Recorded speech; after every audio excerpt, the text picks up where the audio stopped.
Assalamualaikum warahmatullahi wabarakatuh. Bertemu lagi dengan Pak Taufik dalam pembelajaran daring Mapel Fikih.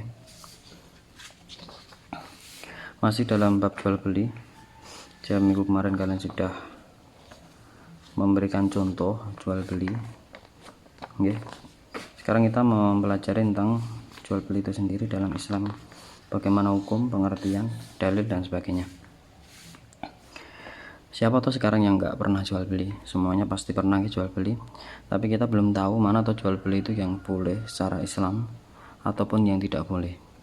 Karena kalau itu memang jual beli yang tidak boleh, seharusnya kita tinggalkan, karena itu ada sebuah maksiat yang bisa menjerumuskan kita ke dalam dosa, ya. Dan dosa bisa membuat kita jauh dari Allah, dekat di atas setan, dan masuk neraka tentunya. Sebelum kita mulai, siapkan buku kalian LKS halaman 3. Kemudian siapkan buku tulis. Setelah itu mari kita berdoa terlebih dahulu. Berdoa mulai.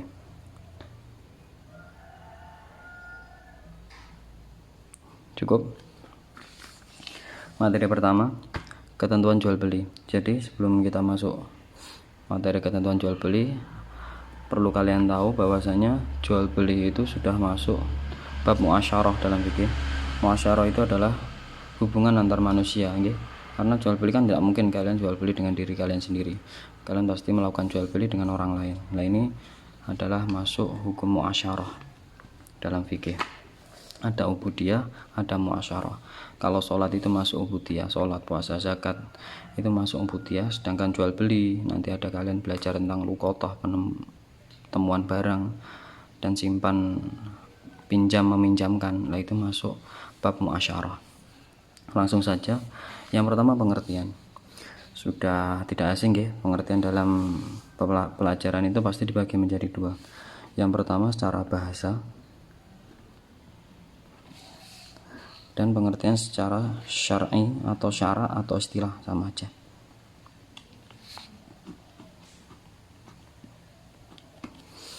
Pengertian jual beli secara bahasa adalah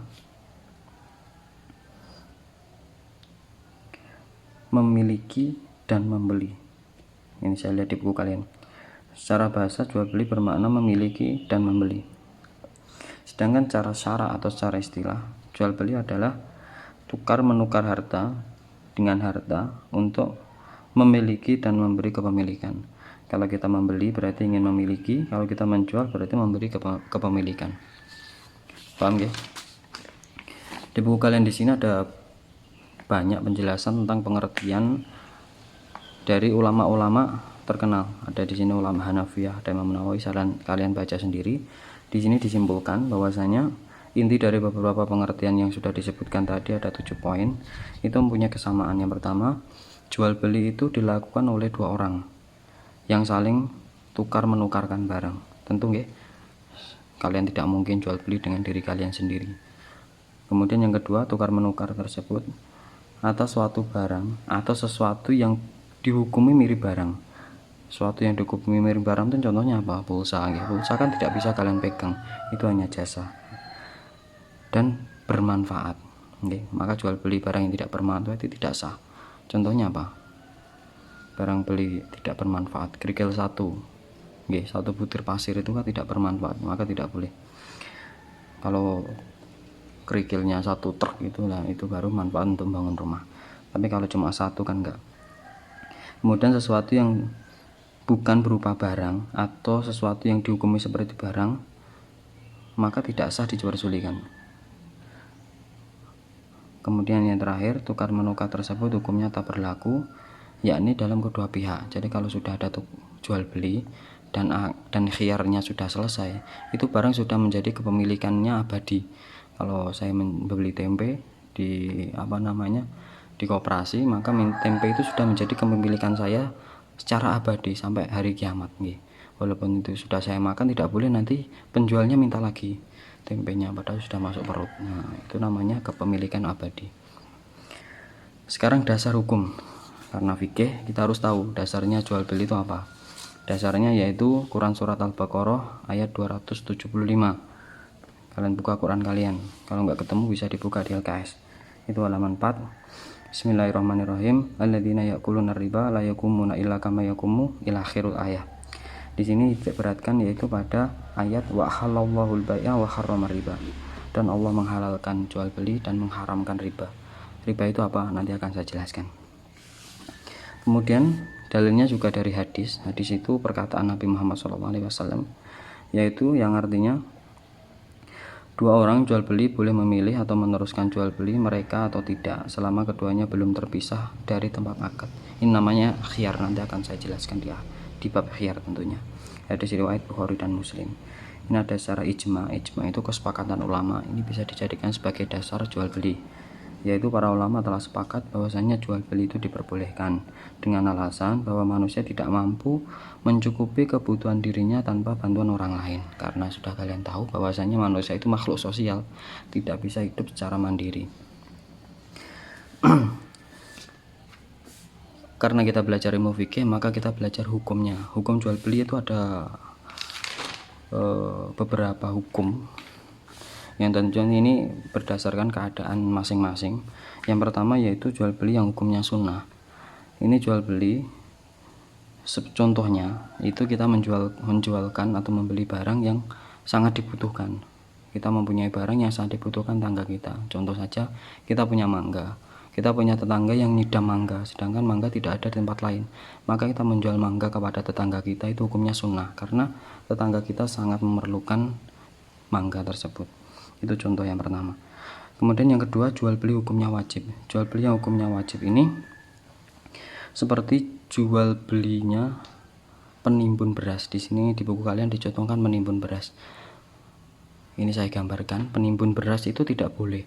Menimbun bahan pokok itu tidak boleh, karena nanti kalau ada orang yang menimbun beras dan itu skalanya besar, itu bisa menyebabkan kelangkaan barang di pasar. Karena sedikitnya supply, tingginya demand. Nah, ini ilmu sosial, ilmu ekonomi maaf. Maka harganya menjadi naik. Nah, ini pemerintah bisa menyuruh orang yang menimbun makanan pokok ini untuk menjual barangnya, dan ini hukumnya wajib bagi penimbun barang untuk menjual berasnya. Karena kan dalam Islam sendiri menimbun barang sehingga meninggikan harga pasar ini tidak diperbolehkan, hukumnya haram. Yang ketiga, jual beli makruh. Nah, ini di buku kalian dicontohkan sebagai rokok ya. Saya nggak tahu ini kenapa buku kalian mengambil rokok. Yang jelas rokok itu para ulama berbeda pendapat banyak. Ada yang mengatakan ada yang mengatakan boleh, ada yang mengatakan haram, ada yang mengatakan makruh. Saya tidak mau ambil pusing. Yang penting untuk kalian pasti haram karena kalian masih kecil dan tidak diperbolehkan untuk merokok ya sebelum kalian besar. Tapi untuk orang dewasa ini lain bab. Kemudian yang keempat, jual beli yang hukumnya haram. Sudah bisa kalian simpulkan mungkin ya, jual beli yang haram itu menjual belikan barang yang memang hukumnya haram seperti khamar. Jika ada orang yang menjual khamar, ini menjualnya haram, membelinya haram, meminumnya haram. Seperti itu. Atau dia memperjualbelikan barang yang mengandung unsur penipuan.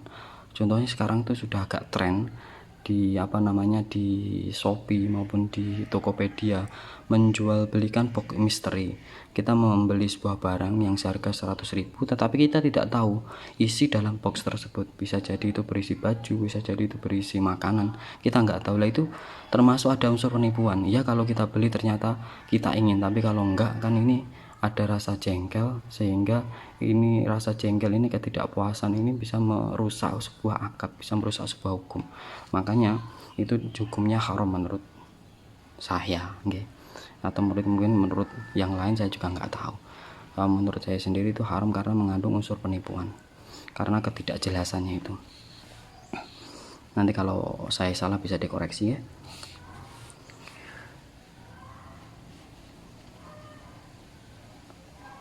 Ini kayaknya perlu tambahi satu lagi, yaitu jual beli yang hukumnya mubah. Seperti jual beli biasa itu hukumnya mubah. Kamu membeli es teh, kamu membeli cilok, kamu membeli mainan yang tidak mengganggu aktivitas kalian dalam beribadah, itu tentu hukumnya boleh. Sampai situ saja ya. Ini sudah hampir 9 menit durasi video. Saya akhiri, dan tugasnya untuk kalian yaitu kalian harus mencari contoh tentang jual beli yang sunnah, jual beli yang wajib, jual beli yang haram itu seperti apa. Kalau makruh nggak usah, karena makruh itu terlalu sulit. Yang pertama, hukum jual beli yang wajib. Ini kalian berikan contoh satu saja. Kemudian yang haram, yang sunnah, dan satu lagi mubah. Makronya saya ganti mubah. Ini masing-masing saya berikan contoh satu saja. Paham ya? Kalian kerjakan di buku tulis, kemudian kalian kirimkan ke KI3. Jika ada pertanyaan terlalu sulit, terlalu cepat dalam pembahasan sehingga kalian nggak paham, bisa ditanyakan ke nomornya Pak Taufik.